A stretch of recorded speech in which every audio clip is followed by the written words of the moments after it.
রমজান ইসলাম ধর্মের একটি পবিত্রতম মাস।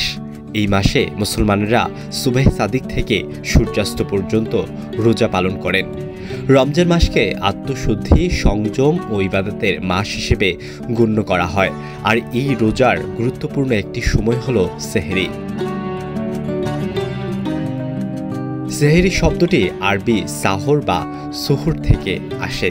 এর অর্থ রাতের শেষাংশ বা ভোররাত। সেহরি অর্থ শেষ রাত বা ভোররাতের খাবার। সুবহ সাদিকের কাছাকাছি সময়ে যে আহার করা হয় একে শরীয়তের পরিভাষায় সেহরি বলা হয়। রোজা রাখার নিয়তে সেহরি খাওয়া সুন্নত। রমজান মাসে সেহরির সময় মুসলিম বিশ্বে এক অন্যরকম আবহ তৈরি হয়। মসজিদের মিনারগুলো থেকে ভেসে আসে হামদ, নাদ ও সেহরি খাওয়ার আহ্বান। তখন রোজাদার মুসলমানেরা সেহরি খাওয়ার জন্য জেগে ওঠেন। হাদিস শরীফে সেহরি খাওয়ার অনেক ফজিলত বর্ণিত রয়েছে। রাসূল সাল্লাল্লাহু আলাইহি সাল্লাম বলেছেন, আহলে কিতাব বা আমাদের রোজার মধ্যে শুধু সেহরি খাওয়ার পার্থক্য, অর্থাৎ তারা সেহরি খায় না, আমরা খাই।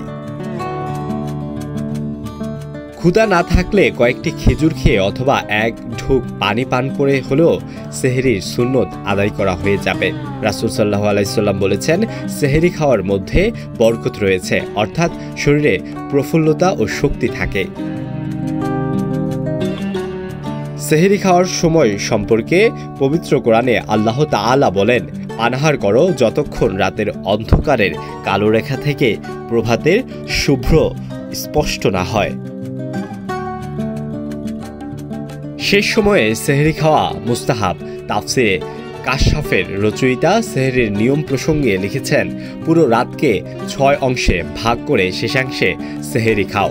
রোজাদারের জন্য রাতের শেষাংশে সুবহ সাদিকের আগে সেহরি খাওয়া সুন্নত।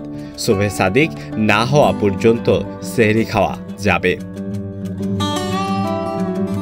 আলওয়ান খান, ঢাকা প্রকাশ।